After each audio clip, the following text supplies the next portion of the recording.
Hello my dear students, welcome to my channel. আমি তোমাদের সাথে Shantanu sir. Hope you all fit and fine. আজকের আমি তোমাদের যে বিষয় নিয়ে পড়াতে চলেছি তা হলো ক্লাস 12-এর one of the most important short story Leo টলস্টয়ের লেখা 3 কোয়েশ্চেন্স।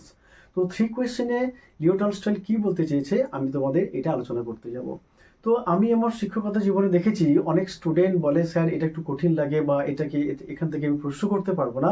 তো আমি তাদেরকে বলি যে তোমরা আমার ক্লাসটা করো, আগে করে দেখো তোমাদের কতটা কঠিন হচ্ছে বা কতটা সহজ হচ্ছে, তারপর তোমরা আমাকে বলবে যে এটা বুঝতে পারছি না। তো চলো আজকে তোমাদেরও আমি শেখাই যে কতটা সহজ করে বোঝালে তোমাদের কতটা সহজ হবে এবং যাতে তোমরা সমস্ত এসিকিউ এমসিকিউ গুলো সবই করতে পারবে।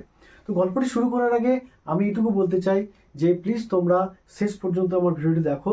আমি হয়তো লাইন টু লাইন এক্সপ্লেন করছি না, কিন্তু কিছু মূল বিষয়গুলো তুলে ধরবো যেগুলো থেকে প্রশ্ন আসবেই, এবং এসিকিউ হোক এমসিকিউ হোক এবং ব্রড কোয়েশ্চেন, যে ব্রড কোয়েশ্চেন থেকে কিছু ইম্পর্টেন্ট রেফারেন্সগুলো আসে বা স্টেটমেন্টগুলো আসে যেখান থেকে লাইন তুলে প্রশ্ন দেয়, সেগুলো তোমরা পেয়ে যাবে। তো আমার অনুরোধ থাকলো প্লিজ তোমরা লাস্ট পর্যন্ত ভিডিওটি দেখো। তো গল্পটি শুরু করার আগে দেখো এখানে দেখতে পাচ্ছি 3 কোয়েশ্চেন্স। তো 3 কোয়েশ্চেন গল্পটি শুরু করার আগে আমরা দেখছি যে 3 কোয়েশ্চেন কার লেখা? Leo Tolstoy. তো গল্পটি শুরু করার আগে লেখকের সম্পর্কে কিছুটা বলে নেওয়া যাক।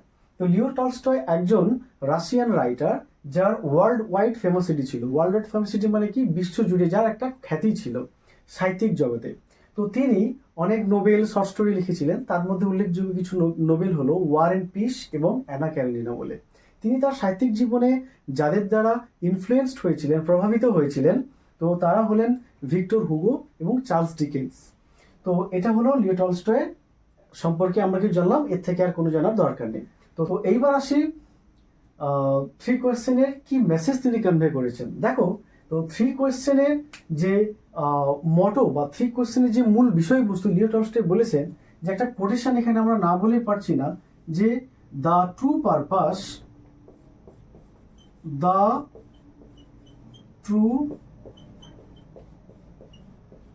পারপাস of life is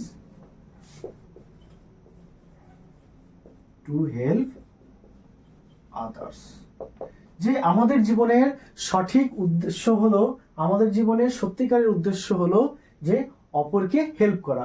এই গল্পটার মধ্যে দিয়ে আমরা এই মেসেজটা বুঝতে পারি। তো সেটা লিও টলস্টয় তার এই 3 কোয়েশ্চেন গল্পের মধ্য দিয়ে আমাদেরকে বুঝতে চেয়েছে। এবং তোমরা আগে গল্পটি পুরোপুরি শোনো, তারপর তোমরা বুঝতে পারবে যে এই মেসেজটা কিভাবে আমাদের জীবনকে প্রভাবিত করছে বা আমাদের জীবনে আমাদের উদ্দেশ্যে কিভাবে এটা বহন করছে। তো এসে গল্পটা এবার 3 কোশ্চেনে আমরা কিছু ক্যারেক্টার পাই। 3 কোশ্চেনে কি ক্যারেক্টার পাই? আমরা কিছু ক্যারেক্টার পাই, 3টে ক্যারেক্টার আমরা পাবো। একটা হলো জার, একজন হলো হারমিট, আর একজন হলো বিয়ার্ডেড ম্যান।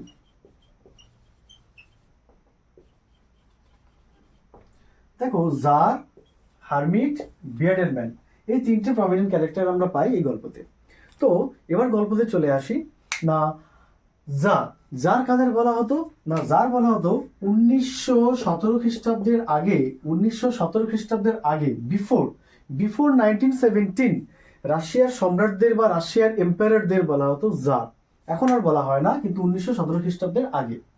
তো এই জারের মনে একদিন 3টে প্রশ্ন জাগে। এই প্রশ্ন, না first question is what is the right time to begin everything. Number 2 means second question is who are the most important person to listen and whom to avoid. Number 3, what is the most important thing to do. দেখো, যে 3টে প্রশ্ন আমরা তোমাদের বইতেও পাবে তোমরা, আমি আর লিখলাম না। প্রথম কোশ্চেন হলো কোনো কিছু শুরু করার সঠিক সময় কোনটি। দ্বিতীয় কোশ্চেন হলো যে কে হলো সেই সঠিক ব্যক্তি যাদের কথা আমরা শুনবো বা কাকেই বা আমরা এড়িয়ে যাব। আর তৃতীয় কোশ্চেন হলো কি? তৃতীয় কোশ্চেন হলো যে সব থেকে ইম্পর্টেন্ট কি কাজ, সব থেকে গুরুত্বপূর্ণ কি কাজ যা আমরা এখন করব। তো এই 3টে প্রশ্ন যার মনে জাগে। তো যার যখন এই 3টে প্রশ্নর উত্তর খুঁজতে গিয়ে যখন দেখলো যে সে উত্তর পাচ্ছে না, তো তিনি কি করলেন, তার রাজ্যে তিনি সমস্ত পণ্ডিত ব্যক্তিদের উদ্দেশ্যে তিনি ঘোষণা করে দিলেন যে তার এই 3টে প্রশ্নের উত্তর দিতে পারবে, তিনি তাকে অনেক দামি পুরস্কারে পুরস্কৃত করবে। তো এই নিয়ে তার রাজ্যের বিভিন্ন পণ্ডিত ব্যক্তি যাদের দরবারে এলেন এবং নিজেদের উত্তর দিতে লাগলেন। প্রথম কোশ্চেনের রেসপেক্টে কেউ বললেন যে যদি কোনো কিছু সঠিক সময়ে আমরা জানতে চাই বা জানতে পারি, কোনো কিছু শুরু করার, তাহলে আমাদের একটা টাইম টেবিল বানাতে হবে, চার্ট বানাতে হবে। তো তার ফলে সেই চার্টটাকে আমাদের স্ট্রিক্টলি ফলো করতে হবে, তবে আমাদের পক্ষে সম্ভব কোনো কিছু শুরু করার, সঠিক সময় বের করার। সেকেন্ড কোশ্চেনের উত্তর দিতে গিয়ে একজন বললো যে কার কথা শুনবো, না বললো যে আমাদের অবশ্যই একজন কাউন্সিলর, মানে যিনি একজন না পণ্ডিত ব্যক্তির উপদেশ নেওয়া দরকার, বা বুদ্ধিজীবীদের উপদেশ নেওয়া দরকার কোনো কিছু করার আগে। থার্ড কোশ্চেনে রেসপেক্টে বললো, কেউ কেউ বললো যে সব থেকে ইম্পর্টেন্ট থিং হলো সায়েন্স, তা আবার কেউ কেউ বললো যে সব থেকে ইম্পর্টেন্ট হলো রিলিজিয়ান ওরশিপ, মানে ধর্মকে তোমরা পুজো করো। তো এই বিভিন্ন জনের বিভিন্ন উত্তরের পর যখন যার কারোর দ্বারা স্যাটিসফাইড হলেন না, কারোর উত্তরেই তিনি এগ্রি হলেন না, সহমত হলেন না, তো তিনি কারোর উত্তরে সহমত না হয়ে তিনি কি সিদ্ধান্ত নিলেন, না তার একটাই অপশন বেঁচে থাকলো, সেটা হলো হারমিট।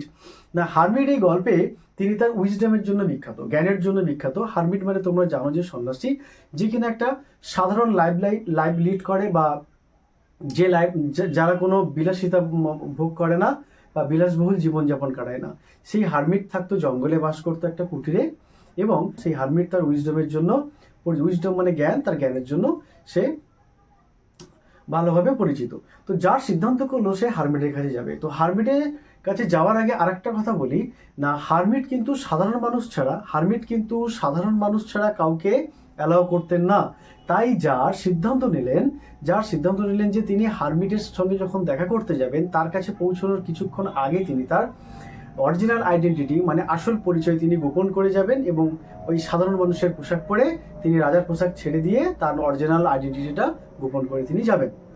তো এই নিয়ে একদিন তিনি হারমিটে যাওয়ার উদ্দেশ্যে রওনা দিলেন, এবং তিনি মাঝপথে তার সমস্ত প্রহরী বা রক্ষীদের তিনি ওখানেই রেখে দিলেন, এবং সেখান থেকে তিনি ঘোড়া থেকে নেমে সাধারণ বেশে তিনি গেলেন নিজের পরিচয় গোপন করে। তিনি সেখানে গিয়ে দেখলেন না, hermit was digging a bed. Hermit একটা মাটি কোপাচ্ছে ওই জায়গাটায় বীজ বপন করার জন্য। তিনি গিয়ে হারমিটকে বললেন, অভিবাদন জানিয়ে, সম্বোধন করে বললেন যে দেখুন, আমি আপনার কাছে একটা সাহায্যের জন্য এসেছি। আমার মনে 3টে প্রশ্ন জেগেছে। তো আমার মনে হয় এই 3টে প্রশ্নের উত্তর যে জানতে পারবে, তাহলে সেই হচ্ছে সব কাজে সফল হবে এবং কোনো কাজে সে ব্যর্থ হবে না। তো 3টে প্রশ্ন আমি অনেককেই জিজ্ঞেস করেছি, কেউ বলতে পারেনি। তো আমি জানি আপনার অনেক জ্ঞানের পরিচিতি আছে, আপনি জ্ঞানের জন্য পরিচিত এবং আপনি অনেক জ্ঞানী মানুষ, তাই প্লিজ আমি আমার 3টে কোশ্চেন উত্তর আপনার কাছে অনুরোধ করছি দেওয়ার জন্য। তো হারমিট কিছু বললো না, জারের এই কথায় কোনো রিপ্লাই করলেন না। তো যার একটা সময় দেখলো যে হারমিট খুবই ক্লান্ত মাটি কোপাতে, তখন তিনি হারমিটকে বললেন যে আপনি যদি আমাকে একটু সুযোগ করে দেন, তাহলে আমি আপনাকে একটু হেল্প করতে পারি। তো হারমিট নির্দ্বিধায় তাকে তার কোদালটা দিয়ে দিলেন, এবং তার হয়ে কিছুটা মাটি ডিগ করতে বা কোপাতে লাগলো। তো করতে করতে তিনি আবার প্রশ্ন জিজ্ঞেস করলেন, দেখুন আমি আপনাকে 3টে প্রশ্ন করেছি, এখন উত্তর পাইনি, যদি আপনি দয়া করে আমার এই উত্তরগুলো দিয়ে দেন। তখন আবার হারমিট বললেন যে দেখুন, আপনাকে খুবই ক্লান্ত লাগছে, তো আমাকে আমার কোদালটা দিয়ে দিন, আমি আবার কিছুটা কাজ করি, আপনি বরং রেস্ট নিন। তো এই করতে করতে হঠাৎ তারা দেখলো যে একজন বিয়ার্ডেড ম্যান ছুটে আসছে তাদের দিকে, হারমিট এবং জারের দিকে ছুটে আসছে, এবং পেটে হাত দিয়ে, তার স্টোমাকে হাত দিয়ে, স্টোমাক মানে এখানে পেট অর্থে ব্যবহার করা হয়েছে, তো স্টোমাকে হাত দিয়ে ও আসছে। যার যখন তার কাছে এগিয়ে যেতে লাগলো, তখন দেখলো তার স্টোমাক থেকে প্রচুর পরিমাণে রক্তক্ষরণ হচ্ছে, মানে কন্টিনিউয়াসলি ব্লিডিং হচ্ছে। তারপর হারমিট এলেন, হারমিট এবং যার কি করলেন, তার পোশাকটা খুলে দেখলো যে তার পেটে একটা বড় ক্ষত, এবং সেখান থেকে অনর্গল ব্লাড পড়ছে বা রক্তক্ষরণ হচ্ছে। প্রথমে যার করলেন তার হ্যান্ডকার চিপ দিয়ে ওটাকে ব্যান্ডেজ করলেন, তখন রক্ত বন্ধ হয়নি।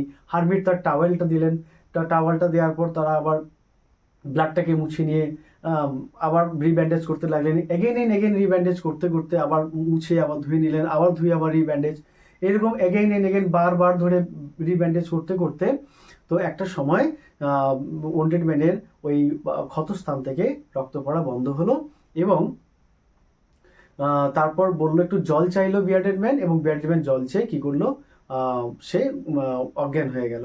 এবং যখন সূর্য অস্ত গেছে, হারমিট আর যার কি করলো না, ওই বিয়ার্ডেড ম্যানকে নিয়ে গিয়ে হারমিটের কুটিরে তার থ্রেশহোল্ড মানে তার চৌকাটে গিয়ে তাকে শুইয়ে দিল, এবং যারও খুব ক্লান্ত ছিল, তো ওই হারমিট ওই বিয়ার্ডেড ম্যানের পাশে বসে সেও ঘুমিয়ে পড়লো।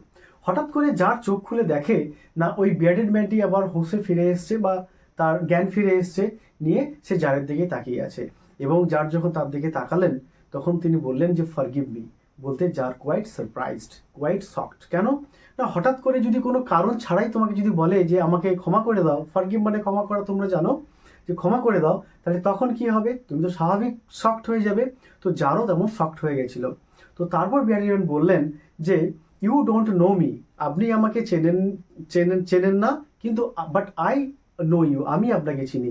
I am that person, I am that person, আমি হচ্ছে সেই ব্যক্তি যার ভাইকে আপনি মেরেছিলেন এবং মেরে তার সমস্ত সম্পত্তি আপনি বাজেয়াপ্ত করে নিয়েছিলেন বা নিজের অধিকারে নিয়ে নিয়েছিলেন।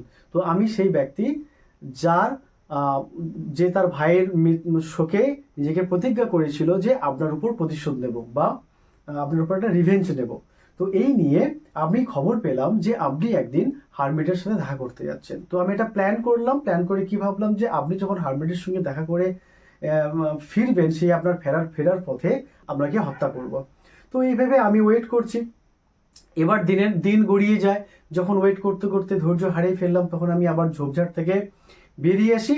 তখন আপনার রাস্তায় থাকা আপনার প্রহরীরা আমাকে দেখে ফেলে এবং দেখে আমাকে আক্রমণ করে।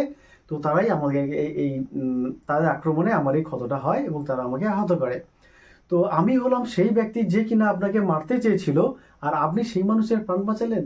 তো I swear you, I promise you, আমি আপনাকে শপথ করছি যে I will be your most faithful servant as long as I live, যতদিন আমি বাঁচবো আমি আপনার বিশ্বস্ত চাকর হয়ে, বিশ্বস্ত দাস হয়ে আমি আপনার পরিষেবা দেব। এবং I also bid my sons, আমি আমার ছেলেদেরকেও বলবো বা ছেলেকেও বলবো যে তারাও যেন এই কাজটা করে।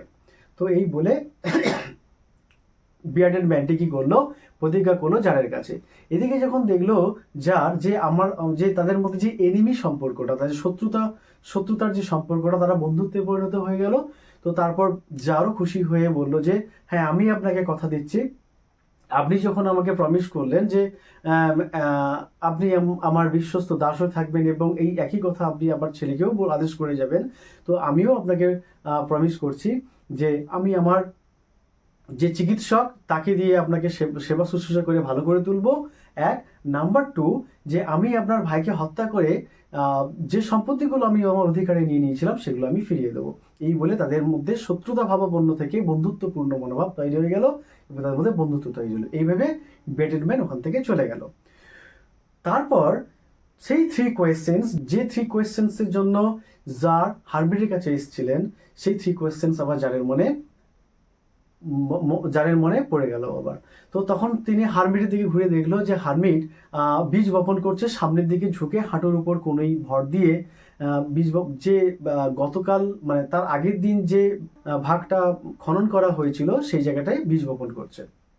তো তিনি বললেন this is the last time, আমি শেষবারের মতো আমি আপনাকে বলছি যে আপনি প্লিজ, আপনাকে প্রে করছি যে আপনি আমার উত্তরগুলো যদি জেনে থাকেন দিন, আর না হলে না বলুন, আমি চলে যাব, আমি আপনাকে আর বিরক্ত করব না।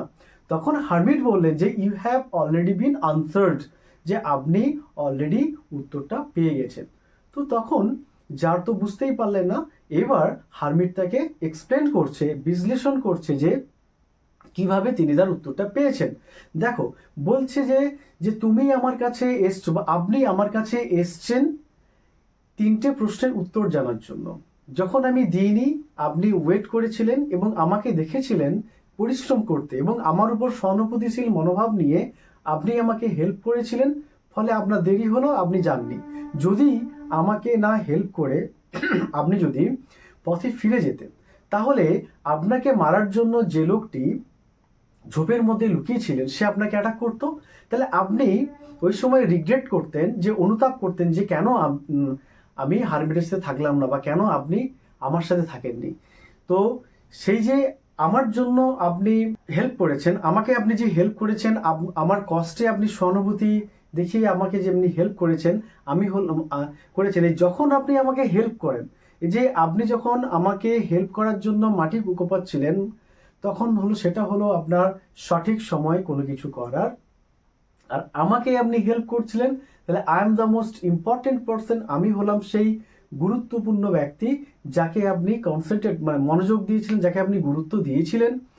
আর আমার জন্য আপনি যে কিছু যা ভালো কিছু করলেন, মানে মাটি কোপাচ্ছিলেন, সেটা হলো আপনার মোস্ট ইম্পর্টেন্ট থিং, সব থেকে গুরুত্বপূর্ণ কাজ। তো এটা একরকম ভাবে দিল। আবার একরকম ভাবে কি বিশ্লেষণ করছেন না, বলছে যখন আপনি ছিলাম একজন বিয়ার্ডেড ম্যান, আপনার কাছে এসছিলেন, তো সেই বিয়ার্ডেড ম্যান যখন আপনি আহত দেখে তাকে যখন সেবা শুশ্রূষা করছিলেন, নার্সিং করছিলেন, তো নার্স করে তখন তাকে সেবা শুশ্রূষা ভালো করে তুলেন। আপনি যদি সঠিক সময় আপনার কাছে যখন বিয়ার্ডেড ম্যানটা ছুটে এলো, আপনি যখন ভাবলেন যে এর সেবার প্রয়োজন আছে এবং একে আপনি সঠিক সময়ে সঠিক সেবা করেছেন, নার্সিং করেছেন, করে তাকে সুস্থ করে তুলেছেন। তো এই যে তাকে সেবা করে তুলেছেন, এই যে যখন আপনি ওকে নার্সিং করেন, যখন আপনি ওকে সেবা শুশ্রূষা করেন, বা যখন আপনি ওকে ট্রিটমেন্ট করেন, তখন ওটা হলো আপনার, ওই সময়টা হলো আপনার correct time to do anything. এবার আপনি বিয়ার্ডেড ম্যানকে সুস্থ করে তুলেছিলেন, সেই বিয়ার্ডেড ম্যান হলো মোস্ট ইম্পর্টেন্ট পার্সন, যাকে আপনি গুরুত্ব দিয়েছিলেন, অধিক সব থেকে বেশি গুরুত্ব দিয়েছিলেন। আর বিয়ার্ডেড ম্যানের জন্য যা ভালো কিছু আপনি করলেন, যেমন তাকে সেবা শুশ্রূষা করে ভালো করে তুললেন, তো সেই কাজটা হলো মোস্ট ইম্পর্টেন্ট থিং। তো এইবার আমার যে মেসেজ, মানে হার্মিট যেটা বলছে যে যখন যে ব্যক্তি আপনার কাছে থাকবে সেই ব্যক্তি হলো আপনার কাছে সব থেকে ইম্পর্টেন্ট পার্সন, এবং যখন তুমি তার জন্য কিছু করবে, মানে কোনো কিছু শুরু করার কোনো নির্দিষ্ট টাইম নেই, যখনই কোনো কিছু করার মন জাগবে তখনই করতে হবে, মানে now is the correct time to do anything. এবং তুমি ওই ব্যক্তিটার জন্য যে তোমার কাছে থাকবে, ওই ব্যক্তিটার ভালো কিছু যদি করো, সেটা হলো সব থেকে তোমার most important thing to do, সব থেকে গুরুত্বপূর্ণ কাজ করার জন্য। তো এই হলো, এবং ভগবান এবং তিনি শেষে বলেছেন যে we are sent alone to do this, আমরা পৃথিবীতে এসেছি, আমাদেরকে পৃথিবীতে একা পাঠানো হয়েছে এইসব করতে। তো দেখো, আমি কিন্তু গল্পের শুরুতে বলেছিলাম গল্পটার মধ্যে দিয়ে আমরা একটা লেসন লার্ন করতে পারি, যেটা লিও টলস্টয় আমাদেরকে শেখাতে চেয়েছিলেন, যে কি না, the true purpose of life is to help others, যে জীবনের সঠিক বা সৎ উদ্দেশ্য হলো অপরকে হেল্প করা। এবার বলো বন্ধুরা, বা যে সমস্ত ভাই বোনেরা যারা আমার ভিডিও দেখছো, যে বলো এই গল্পটা শোনার পর তোমাদের কি মনে হচ্ছে তো যে হ্যাঁ, সত্যিকারের যে আমাদের জীবনের উদ্দেশ্য হলো অপরকে হেল্প করা, সঠিক উদ্দেশ্য। দেখো, জীবনে অনেক উদ্দেশ্য আছে, যে ট্রু পারপাস যেটা হলো সেটা হলো অপরকে হেল্প করা। তো আজকের ভিডিও এই পর্যন্ত, আশা করি তোমাদের ভালো লেগেছে, তোমরা অনেকটা উপকৃত হবে, এবং আমার ভিডিওটি পুরোটা দেখার পর তোমাদের কাছে এটা অনেকটাই সহজ হয়ে যাবে। এবার তোমাদের যদি কোনো রিকোয়ারমেন্ট থাকে যে দাদা বা স্যার প্লিজ এটা আমাদেরকে একটু লাইন টু লাইন এক্সপ্লেন করিয়ে দিন, তাহলে তোমাদের জন্য যদি কোনো ডিমান্ড থাকে, রিকোয়ারমেন্ট থাকে, তাহলে আমি এরপরেও তোমাদের জন্য একটা ভিডিও করতে পারি, যেখানে আমি লাইন টু লাইন তোমাদের মানে বুঝিয়ে দেবো, আর যাতে আরও সহজ হয়ে যায়। তো এই ভিডিওটা আমি এখানেই শেষ করছি। এরপরে আমি এই ভিডিওটার একটা কোশ্চেন আনবো, ডেফিনেটলি আমি এবছর একটা সাজেশন আনবো অল ওভার, সব দিক থেকে, পোস্ট, পোয়েট্রি, ড্রামা থেকে, প্লে থেকে। তো এর কোশ্চেন নিয়ে আমি আর সাজেশন নিয়ে পরের ভিডিওতে আসবো। ততক্ষণ তোমরা আমার সাথে কানেক্টেড থাকো। তো আশা করি তোমাদের ভিডিওটা ভালো লেগেছে, আর যদি ভিডিওটা ভালো লেগে থাকে তাহলে প্লিজ তোমরা শেয়ার করতে ভুলো না, এবং অনেক লাইক দিয়ে দাও, এবং যাতে আর অন্যান্যরা দেখে এটা উপকৃত হয়।